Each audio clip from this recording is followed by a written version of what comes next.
Hi hello sweeties, welcome to my story world. జోరుగా కురుస్తున్న వర్షం.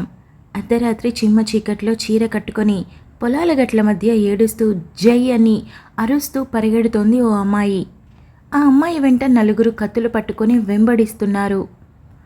ఆ అమ్మాయి పరిగెత్తే ఓపిక సన్నగిల్లడంతో అలసిపోయి ఆ వర్షంలో ఒక బండరాయిని తట్టుకొని ముందుకి అమాంతం పడిపోయింది. ఒంటికి బురద అంటుకొని లేవలేక ఏడుస్తూ సతమతమవుతూ వెనక్కి తిరిగి చూస్తే నలుగురు దగ్గరగా వచ్చి తనని చుట్టుముట్టారు. ఆ అమ్మాయి నలుగురికి చేతులెత్తి దండం పెడుతూ వదిలేయమని వేడుకుంటుంది. కానీ ఒక్కరూ ఆ అమ్మాయి మాటలు చెవికెక్కించుకోలేదు. ఒకడు చేతిలో కత్తి పట్టుకొని ఆ అమ్మాయి జుట్టు పట్టుకొని పైకి లేపి అమాంతం కడుపులో పొడవబోయేసరికి ఆ అమ్మాయి గట్టిగా కళ్ళు మూసేసింది. ఉన్నట్టుండి ఫోన్ మోగడంతో ఉలిక్కిపడి నిద్రలేచింది అరణ్య. రూమ్లో ఫుల్గా ఏసీ రన్ అవుతున్నా ఒళ్ళంతా చెమటలతో తడిసి ముద్దయింది. కాల్ కట్ అయి మళ్ళీ రింగ్ అయింది. అరణ్య ఆ కలలో నుండి బయటకొచ్చి ఫోన్ వైపు చూసింది. వెంటనే మొహంలో టెన్షన్ భయం మాయమై నవ్వొచ్చి చేరింది. వెంటనే ఫోన్ ఎత్తి నాన్న అని పిలిచేలోపు త్వరగా కిందికి రారా అని రాజశేఖర్ గారు అంటారు. హా అలాగే అని అరణ్య అంటుంది. సౌండ్ చేయకుండా రా, అమ్మలేస్తుంది అని రాజశేఖర్ గారు అనటంతో ఓకే నాన్న అని అరణ్య నైట్ డ్రెస్తోనే మెల్లగా తన రూమ్లో నుండి బయటకొచ్చి మెల్లగా ఒక్క అడుగు వేసుకుంటూ గుమ్మం దాటి బయటకొచ్చింది. ఎదురుగా రాజశేఖర్ గారిని చూడగానే నాన్న ఏంటి అని అడిగేలోపు పద పద కారెక్కు అని రాజశేఖర్ గారు అనడంతో అరణ్య కారెక్కింది. డాడ్ ఎక్కడికి అని అరణ్య అడిగితే అమ్మడు కాసేపు గమ్మను కూర్చోరా అని రాజశేఖర్ గారు నవ్వుతూ అంటారు.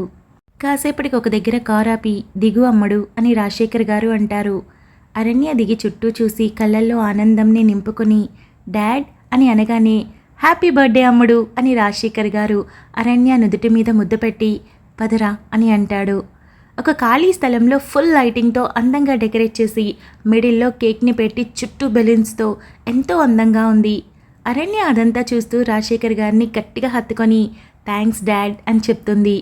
పదరా అని అరణ్యాన్ని కేక్ దగ్గరికి తీసుకుని వెళ్ళగా పెద్దగా క్రాకర్ సౌండ్ వినిపించేసరికి ఆకాశం వైపు చూసింది అరణ్య. అంతే, తన కళ్ళని తానే నమ్మలేనట్లుగా చూస్తుండిపోయింది. పెద్ద పెద్ద లైటింగ్స్తో ఆకాశంలో హ్యాపీ బర్త్డే అమ్మడు అని కనిపించింది. పెద్దగా హ్యాపీ బర్త్డే అరణ్య అని గట్టిగా అరుపులు వినిపించడంతో వెనక్కి తిరిగి చూసి మీరా అని ఎగ్జైట్ అయింది. వెంటనే పరుగునొచ్చి తన ముగ్గురు ఫ్రెండ్స్ అయిన మీరా, సన్నీ, శివ అరణ్యాన్ని హగ్ చేసుకొని విషెస్ చెప్తూ ఉన్నారు. అరణ్య మొహంలో సంతోషాన్ని రాజశేఖర్ గారు అలానే చూస్తూ ఉన్నాడు. అందరి విషెస్ అందుకున్న అరణ్య రాజశేఖర్ గారిని హత్తుకొని థ్యాంక్స్ నాన్న, ఇదంతా నీ పనే కదా అని అంటుంది. అయ్యో అరణ్య, 2 రోజుల నుండి అంకుల్ హడావిడి మామూలుగా లేదు. ప్రతి సంవత్సరం అలవాటైంది కాబట్టి మేము అంకుల్ చెప్పిన పని చేసుకుంటూ పోయాం అని సన్నీ అంటాడు. నా అమ్మడు సంతోషం కోసం ఆ మాత్రం చేయకపోతే ఎలా అని రాజశేఖర్ గారు అంటూ రారా కేక్ కట్ చేద్దాం అని తీసుకొని వెళ్తారు. కేక్ కట్ చేసే ముందు రాజశేఖర్ గారికి పెడుతూ ఉంటే నాకు కాదు అమ్ముడు, ముందు నీకు అని పెడతాడు. తర్వాత మీరా, సన్నీ, శివ ముగ్గురు కేక్ పెడతారు అరణ్యకి. కేక్ సెలబ్రేషన్స్ అయ్యాక రాజశేఖర్ గారు అరణ్యాన్ని తన వైపు తిప్పుకొని ఇప్పుడు చెప్పు అమ్ముడు, నీకేం గిఫ్ట్ కావాలి అని అడుగుతారు. అడుగు అరణ్య, ఏ వరల్డ్ టూరో లేక ఇంకేదైనా అని కార్తీక అంటుంది. అరణ్య నవ్వుతూ నాకేం వద్దు నాన్న, కావాల్సినప్పుడు అడుగుతానులే. అయినా అరణ్య అడిగే ఛాన్స్ మీరెక్కడిస్తున్నారు అంకుల్, తను ఇది కావాలి అనే ముందే మీరు అన్నీ ఇస్తున్నారుగా అని శివ అంటాడు. రాజశేఖర్ గారు నవ్వుతూ నువ్వు అడగకపోయినా ఇవ్వాల్సిన బాధ్యత ఉంటుంది కాబట్టి ఇదిగో ఈ స్థలం నీకోసం కొన్నది. ఇక్కడ నీ ఎంబీబీఎస్ అయ్యాక హాస్పిటల్ కట్టమంటావో లేక మరేదైనా కట్టమంటావో లేక నీ పెళ్ళయ్యాక మీ ఆయనకి నచ్చింది కట్టమంటావో నీ ఇష్టం, నువ్వేం ఆర్డర్ వేస్తే అది కట్టిస్తాను అని రాజశేఖర్ గారు అంటారు. నాన్న అని అరణ్య గారాలు పోతూ రాజశేఖర్ గారిని హక్ చేసుకొని మీ ఇష్టం నాన్న, నన్నేది అడగాల్సిన అవసరం లేదు అని అంటుంది. సరే లేట్ అయింది వెళ్దాం, మీ అమ్మకి మెలకు వచ్చిందంటే అయిపోతాం అని రాజశేఖర్ గారు అంటారు. సరే అని అరణ్య అంటుంది. సన్నీ, మీరాని శివాని జాగ్రత్తగా దింపేశాయి, రేపు పార్టీ ఉంది మర్చిపోవద్దు, పొద్దునే వచ్చేయండి అని రాజశేఖర్ గారు అంటారు. అలాగే అంకుల్, మీరు వెళ్ళండి, బాయ్ అరణ్య అని అందరూ చెప్తారు. అరణ్య అందరికీ చెప్పి కారులో ఇంటికి వెళ్తారు. దారిలో ఒక చోట రాజశేఖర్ గారు కారాపి అమ్మడు ఇదిగో అని చేతిలో 25,000 పెడతాడు. అరణ్య నవ్వుతో డబ్బు తీసుకొని కార్ దిగి రోడ్ సైడ్ పడుకొని నిద్రపోతున్న ప్రతి ఒక్కరి దగ్గరికి వెళ్ళి తల కింద డబ్బులు పెట్టి అంతా అయిపోయాక తిరిగి కారులో కూర్చుంటుంది. నాన్న డన్ అని అరణ్య నవ్వుతూ అంటుంది. ఇక వెళ్దామా అమ్మడు అని రాజశేఖర్ గారు అంటారు. పద పద లేట్ అయిపోయింది, అమ్మకి చీమ చిటుక్కుమన్నా మెలకు వస్తుంది అని అరణ్య అంటుంది. రాజశేఖర్ గారు నవ్వుతూ నిజమేరా అంటూ కార్ స్టార్ట్ చేస్తాడు. అరణ్య రాజశేఖర్ గారు ఇద్దరు ఇంటికి చేరుకొని మెల్లగా డోర్ తీసి హాల్లో అడుగుపెట్టి డాడ్ గుడ్ నైట్ అని అరణ్య చెప్తుంది. ఓకే అమ్మడు గుడ్ నైట్ అని గుసగుసలాడుకుంటూ ఉంటారు చీకట్లో. అంతే, ఒక్కసారిగా లైట్స్ వెలుగుతాయి. ఇద్దరు గట్టిగా కళ్ళు మూసుకుంటారు. పక్కనే ఏ రియాక్షన్ లేకపోయేసరికి ఇద్దరు మెల్లగా కళ్ళు తెరిచి చూస్తారు. ఎదురుగా కాళికాదేవిలా కోపంగా చేతులు కట్టుకొని చూస్తుంది లావణ్య. ఇద్దరు మొహమొహాలు చూసుకొని ఎలా నాన్నా అని అరణ్య సైగ చేస్తుంది. రాజశేఖర్ గారు కన్ను కొట్టి లావణ్య ఏంటి టైంలో లేచావు? అబ్బా అర్ధరాత్రి అయినా నీ అందం అమోఘం, నిద్రమొహంలో కూడా ఇంత అందం నీకు మాత్రమే సాధ్యం అనుకుంటా అని రాజశేఖర్ అంటూ అరణ్య వైపు చూసి కన్ను కొడతాడు. అమ్మా నువ్వు ఇంత అందంగా ఉండబట్టి నేను ఇంత అందంగా ఉన్నాను, ఏమంటావు డాడ్ అని అరణ్య అంటుంది. చాలా ఆపండి మీ యాక్టింగ్లు, అర్ధరాత్రి పూట వెళ్ళకండి బయటికి అంటే నా మాట లెక్కే లేదా మీకు?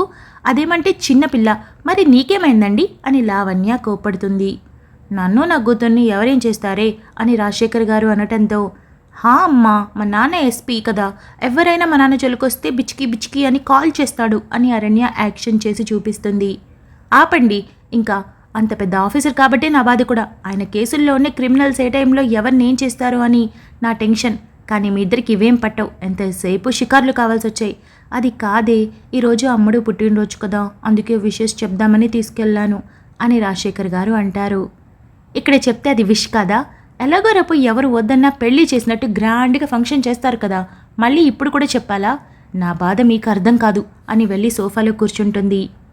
ఇద్దరూ వెళ్ళి చెరుకు పక్కన కూర్చొని అది కాదే, అమ్ముడికి ఇలా విషెస్ చెప్పకపోతే నాకు అస్సలు ఏం తోచదు, పైగా అమ్ముడు అంటే నాకు ఎంత ప్రాణమో నీకు తెలుసు కదా అని రాజశేఖర్ గారు అంటారు.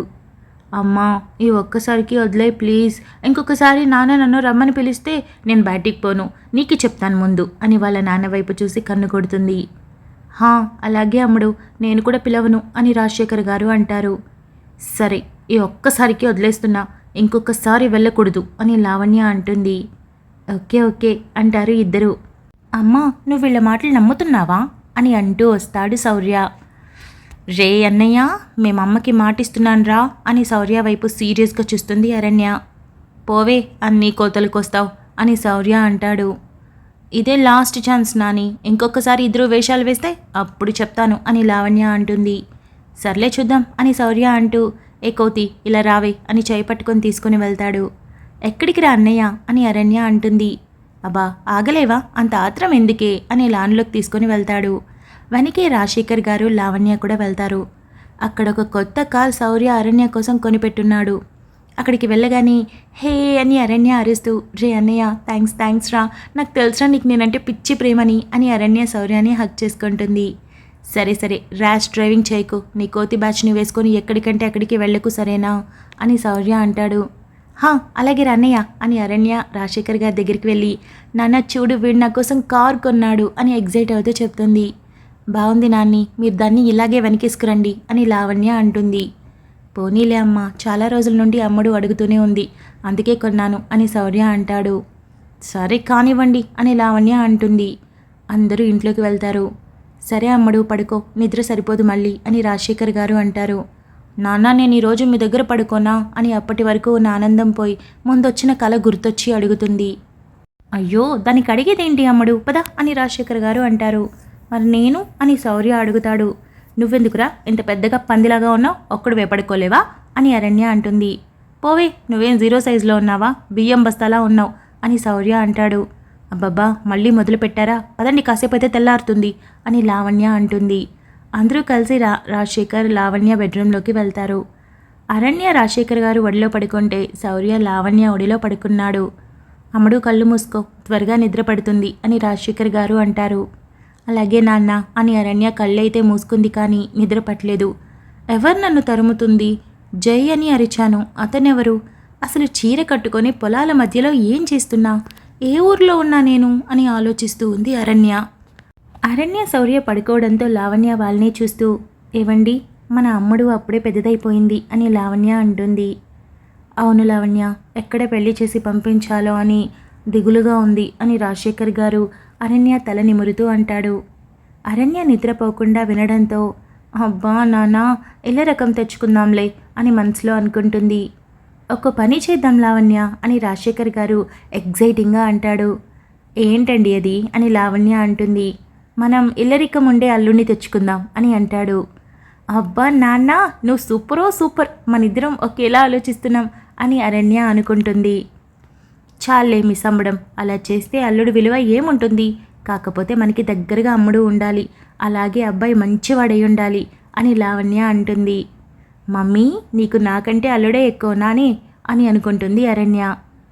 ఏంటో అండి, పిల్లలు చిన్నగా ఉన్నప్పుడే పెద్ద అయితే బాగుండు అనిపిస్తుంది, పెద్దయ్యాక చిన్నవాళ్ళలాగే ఉంటే బాగుండు అనిపిస్తుంది అని లావణ్య అంటుంది. రాజశేఖర్ గారు నవ్వుతూ, ఎందుకు లావణ్య, అమ్మడుని ఎప్పుడు కసురుతావు అని అడుగుతాడు. లావణ్య ఏం చెప్తుందా అని అరణ్య చెవులు రిక్కించి వింటుంది. ఏవండి, దాన్ని ఊరికే తిట్టడానికి నాకేం సరదానా, అల్లరి పిల్ల, అందం, చదువు, మంచితనం అన్నీ ఉన్నాయి. ముఖ్యంగా ఈ సొసైటీలో మీరు ఎస్పీగా ఉన్నారు, శౌర్య డాక్టర్ మాత్రమే కాకుండా ప్రముఖ హాస్పిటల్స్కి హెడ్గా ఉన్నాడు. మరి మీకు శత్రువులు ఉండకుండా ఉంటారో చెప్పండి. మనందరి గారాల పట్టి అని అందరికీ తెలుసు. అప్పుడు దాన్ని అడ్డు పెట్టుకొని ఎవరైనా ఏమైనా చేస్తారని నా భయం. ఇదేమో మిమ్మల్ని చూసుకొని పెద్ద వీరురాలులాగా తిరుగుతుంది. ఎప్పుడు ఎవరు ఏం చేస్తారో అని నా భయం. కనీసం అమ్మడికి నా భయమన్నా ఉండాలి అని తిడతాను, కానీ లేదంటే నాకు మాత్రం సరదానా అని లావణ్య అంటుంది. రాజశేఖర్ గారికి లావణ్య భయంలో నిజముంది అనిపించింది. అరణ్య లావణ్య మాటలు విని చాలా సంతోషించింది, తనని ఇంతగా ప్రేమిస్తున్నందుకు. రాజశేఖర్ గారు లావణ్య ఇద్దరూ అలాగే వెనక్కి వాలి నిద్రపోతారు. అరణ్య అందరూ నిద్రపోయారని నిర్ధారించుకున్న తర్వాత కళ్ళు తెరిచి ముగ్గురిని చూసి, దేవుడా, ఇంత మంచి కుటుంబాన్ని ఇచ్చావు, లెక్కలేనంత డబ్బు, సంతోషం, మంచి ఫ్రెండ్స్ అన్నీ ఇచ్చావు, ఒక్క లోటు కూడా లేకుండా అన్నీ ఇచ్చినందుకు చాలా థ్యాంక్స్. డబ్బున్నా లేకపోయినా మిగిలినవి నాతో ఎప్పటికీ ఉండేలా చూడు. దానికోసం, నీకోసం ఏం చేయమని చెప్పినా చేస్తాను స్వామి అని అరణ్య అనుకుంటూ నిద్రపోతుంది. సరిగ్గా అరణ్య అనుకున్నప్పుడే దేవుడి గదిలో దేవుడి పటం ముందు పువ్వు జారిపడింది. తెల్లారి కళ్ళు నలుపుకుంటూ లేస్తుంది అరణ్య. చుట్టూ చూస్తే ఎవరూ లేరు. బెడ్ దిగి హాల్లోకి వెళ్ళేసరికి బాగా హడావిడిగా ఉంది. అమ్మా, బూస్ట్ అని సోఫాలో పడుకుంది అరణ్య. ఏంట్రా, ఇంకా నిద్రమత్తు పోలేదు, కాసేపు పడుకోవచ్చు కదా అని రాజశేఖర్ గారు అంటారు. మెలకు వచ్చేసిందిగా నాన్న అని అరణ్య రాజశేఖర్ వడిలో తలపెట్టుకొని పడుకొని, నాన్న ఈరోజు లీవ్ పెట్టేశావా అని అడుగుతుంది. అవునరా, ఇల్లంతా డెకరేషన్ చేయించాలి, బయట సాయంత్రం పార్టీ కోసం కూడా అరేంజ్ చేయాలి కదా, సన్నీ, శివ, నాని కూడా బిజీగా ఉన్నారు తెలుసా అని రాజశేఖర్ గారు అంటారు. అప్పుడే వచ్చేసారా సన్నీ, శివ అని అరణ్య అడుగుతుంది. కాక నీలాగా పొద్దెక్కేదాకా పడుకుంటారనుకున్నావా అని లావణ్య కాఫీ తెస్తూ అంటుంది. ఆంటీ, అరణ్యని ఏమనకండి అని శివ లోపలికి వస్తూ అంటాడు. ఏంటి శివ, నువ్వు కూడా దీని పార్టీ అయిపోయావు అని లావణ్య అడుగుతుంది. ఈరోజు బర్త్డే గోల్ కదా, అందుకని ఒక్కరోజు షిఫ్ట్ అయ్యా అని శివ అంటాడు. అలా అయితే ఈరోజు నేను ఆంటీ పార్టీ అని సన్నీ అంటాడు. రాములమ్మ అందరికీ కాఫీ తీసుకురా, ఒక బూస్ట్ కూడా అని లావణ్య చెప్తుంది. మా ఆంటీ బంగారం, నా కోసం గుర్తుపెట్టుకొని చెప్పింది అని సన్నీ అంటాడు. అవును, ఇంతకీ మీరా ఎక్కడ రాలేదు అని అరణ్య అడుగుతుంది. అమ్మగారిని 1 గంట డిస్టర్బ్ చేయొద్దని ఫోన్ కట్ చేసింది, ఇప్పుడు కూడా లేచిందో లేదో, ఎలాగో ఈరోజు కాలేజ్ ఎగ్గొట్టాం, మామూలే కదా, అందుకే నిద్రకి సగం రోజు కేటాయించింది అని శివ అంటాడు. రే దుర్మార్గుడా, ఎన్ని చెప్తున్నావురా అని అంటూ మీరా లోపలికి వస్తూ అంటుంది. అమ్మో, ఇదొచ్చేసింది అని శివ సైలెంట్ అయిపోతాడు. మరీ ఓవర్ చేయకు, నేను గుప్పెట్లో పెట్టుకున్నా అని అందరూ అనుకుంటారు అని మీరా అంటుంది. మా శివ మంచోడు కాదా మరి అని లావణ్య అంటుంది. మంచోడే కదా ఆంటీ, అందుకే కదా కోరి మరీ లవ్ చేసింది అని మీరా అంటుంది. ఇదిగో, నువ్వు ఊరికే లవ్ అనుకో, నాకు ఇష్టం లేదు అని శివ అంటాడు. నీ ఇష్టం ఎవడికిరా పని అని మీరా అంటుంది. మీరా, మా శివని భయపెట్టేస్తావా అని నాని అడుగుతాడు. ఏం చేయనన్నయ్య, వీడేమో ఒప్పుకోడు, అందుకే బెదిరించడం మొదలు పెట్టాను అని మీరా అంటుంది. ఒప్పుకోవచ్చు కదా శివ, మా మీరా మంచిది అని నాని అంటాడు. శివ నవ్వి ఊరుకుంటాడు. వీడు ముందు నేనుంటే నోట్లో మాట గొంతులో ఇరుక్కుపోతుంది అని మీరా అంటుంది. అందరూ నవ్వుతూ శివ వైపు చూస్తారు. లావణ్య నవ్వుతూ, మా శివ మంచి పిల్లాడు, నువ్వు దీనిలా రాక్షసివి అని అంటుంది. అమ్మా, నేను రాక్షసినా, చూడు నాన్న అని అరణ్య భుజం పట్టుకొని వాలిపోతుంది. రాక్షసికి అందరూ అలాగే కనిపిస్తారా అని రాజశేఖర్ అంటాడు. లావణ్య నవ్వుకుంటూ అందుకేగా మిమ్మల్ని చేసుకున్నా అని అంటుంది. అందరూ నవ్వుతూ కాసేపు కబుర్లలో పడిపోతారు. అరణ్య మొహంలో స్వచ్ఛమైన నవ్వును చూస్తూ రాజశేఖర్ గారు మురిసిపోతారు. కాసేపు అయ్యాక అమ్మడు రెడీ అయిరా నాన్న, గుడికి పోదాం అందరం అని రాజశేఖర్ గారు అంటారు. అలాగే నాన్న, మరి నా కారులో వెళ్దాం ఓకేనా అని అరణ్య అంటుంది. సరే అమ్మడు, మనమిద్దరం నీ కారులో వెళ్దాం ఓకేనా అని రాజశేఖర్ గారు అంటారు. ఓకే అని అరణ్య అరుస్తుంది. సొమ్మొకటిది సోకొకటిది అంటే ఇదే మరి, కారు కొనిచ్చింది నా కొడుకు, తిరిగేది మీ ఇద్దరినా అని లావణ్య అంటుంది. చూడమ్మా, ఇది రాత్రి మా అన్నయ్య అది ఇది అని ఇప్పుడు చక్కగా నాన్నతో షికారు పోతుందంట అని నాని అంటాడు. సారీరా అన్నయ్య ఈ ఒక్కసారికి అని అరణ్య అంటుంది. సర్లే కానీ అని నాని అంటాడు. అరణ్య నవ్వుతూ రెడీ అయ్యి వస్తాని రూమ్లోకి వెళ్తుంది. అరగంట తర్వాత అమ్మా అమ్మా అని గట్టిగా అరుస్తుంది. వస్తున్నా అని అరణ్య గదిలోకి వెళ్తుంది లావణ్య. అమ్మ ఈ లంగా ఉన్ని పెట్టావు, నాకు రావడం లేదు, ఊరికే జారిపోతుంది, అస్సలు కుదరటం లేదు అని చెప్తుంది. సర్లే ఉండు అని ఓణికి చక్కగా వేసి నడుంకి ఒడ్డానం, మెడలో హారం, చెవులకి పెద్ద పెద్ద కమ్మలు, చేతులు నిండుగా గాజులు వేసింది. అమ్మ ఇప్పుడు ఇంత హెవీగా అవసరమా అని నీరసంగా అడుగుతుంది అరణ్య. సంవత్సరంకి ఒకసారి అంతే కదా, ఆ మాత్రం మోయలేవా, ఇంట్లో తిండి కాకుండా బయట గడ్డి బాగానే తింటున్నావు కదా అని అంటుంది. నీతో మాట్లాడని చూడు అని తల కొట్టుకుంటూ కానివ్వు అని అంటుంది. జుట్టు పెంచుకోవా అంటే ఆ కటింగ్ ఈ కటింగ్ అని రకానికి ఒకటి మారుస్తూ వచ్చావు, ఇప్పుడు చూడు అల్లితే ఎలా ఉందో అని లావణ్య అంటుంది. ఒత్తుగానే ఉంది కదా అని అరణ్య అంటుంది. ఉంది కానీ పొడుగు ఎక్కడ పోయింది, నడుం దాటాలి జుట్టు, అప్పుడే అందం చందం అని లావణ్య అంటుంది. ఓ గోడమ్మ, చుట్టూ క్లిప్ పెట్టి వదిలి పువ్వులు పెట్టు, ఈ గోలంతా వాటి గురించే కదా అని అంటుంది. సర్లే అని లావణ్య మొత్తానికి అరణ్యాన్ని బొమ్మలా రెడీ చేసింది. అమ్మయ్య అయిపోయిందా అని అరణ్య అద్దంలో చూసుకొని వావ్ అమ్మ సూపర్గా ఉంది కదా నీ అరణ్య అని అంటుంది. వద్దన్నావివన్నీ అని లావణ్య అంటుంది. ఏదో అన్నాలే అని అరణ్య హాల్లోకి వెళ్తుంది. నాన్న అని పిలుస్తుంది. అందరూ సూపర్ అంటారు. అరణ్య నవ్వుతూ థ్యాంక్ యూ అని అంటుంది. రాజశేఖర్ గారు అరణ్యాన్ని చూస్తూ అలాగే ఉంటాడు. ఏమైంది నాన్న, ఎలా ఉన్నా అని అరణ్య అడుగుతుంది. నా అమ్ముడు అప్పుడే చాలా పెద్దగా అయిపోయిందిరా, చాలా చక్కగా ఉన్నావు అని రాజశేఖర్ గారు అంటారు. సరే పదండి, గుడికి మళ్ళీ లేట్ అయిపోతుంది, వచ్చాక మళ్ళీ చాలా పనులున్నాయిగా అని లావణ్య అంటుంది. నాన్న చలో అని అరణ్య రాజశేఖర్ని తీసుకొని వెళ్తుంది. మిగిలిన వాళ్ళు వేరే కారులో వస్తారు. Thank you so much for listening guys. Update నచ్చినట్టయితే లైక్ చేయండి, షేర్ చేయండి, కమెంట్ చేయండి, అలానే సబ్స్క్రైబ్ చేసుకోండి. వచ్చేసాను ముచ్చట్లకి. ఈ అప్డేట్ ఎలా అనిపించిందో ఖచ్చితంగా కమెంట్స్ చేయండి. Because first update me comments నన్ను ముందుకు నడిపిస్తాయి. సో ఎలా అనిపించిందో తప్పకుండా చెప్పండి. మన హీరోయిన్ అరణ్య అని అర్థమైంది. ఇక హీరో ఎవరు అంటే నెక్స్ట్ పార్ట్లో వస్తాడు. రావడమే కాదు బాగా మంచి ఎంట్రీ ఉంటుంది. వెయిట్ చేయండి. ఇకపోతే రాచకొండ రహస్యం అంటే రాచకొండలో ఉన్న రహస్యాన్ని ఛేదించడం. ఇది ఫ్యాంటసీ ఏం కాదు, ఫుల్ లెంత్ లవ్ స్టోరీ, అందులో సస్పెన్స్ కూడా ఉంటుంది అంతే. రాచకొండలో ఉన్న రహస్యాన్ని ఎవరు తెలుసుకుంటారు అంటే అందరూ కలిసి తెలుసుకుంటారు. మొత్తం అరణ్య, అమ్మ, నాన్న, తన అన్నయ్య, తన ఫ్రెండ్స్ అందరూ కలిసి అక్కడ ఉన్న రహస్యం ఏంటో తెలుసుకుంటారు. ఆ రహస్యం ఏంటో మనం కూడా ముందు తెలుసుకుందాం. అదనమాట. స్టార్టింగ్లో జై అని పిలిచింది కదా అరణ్య, తనే హీరోనా అంటే ఏమో చూద్దాం. నెక్స్ట్ పార్ట్లో ఎవరు వస్తారో ఏంటో అనేది చూద్దాము. ఇక సీతా కళ్యాణంకి వచ్చిన కమెంట్స్ అయితే చాలా రోజుల తర్వాత 100+ వచ్చాయి. చెప్పలేనంత సంతోషపడ్డాను. Thank you so much. అసలు ఎంత హ్యాపీగా ఫీల్ అయ్యానంటే అసలు మాటల్లో చెప్పలేను. నేను అంత హ్యాపీగా ఫీల్ అయ్యాను only because of you. Thank you అంతే, ఇంకేం చెప్పలేకపోతున్నా. ఇక డాన్ పాప కూడా డైలీ అంటే 2 డేస్కి ఒకసారి కంపల్సరీ వస్తుంది, ఎక్కడ స్కిప్ చేయకుండా వస్తుంది.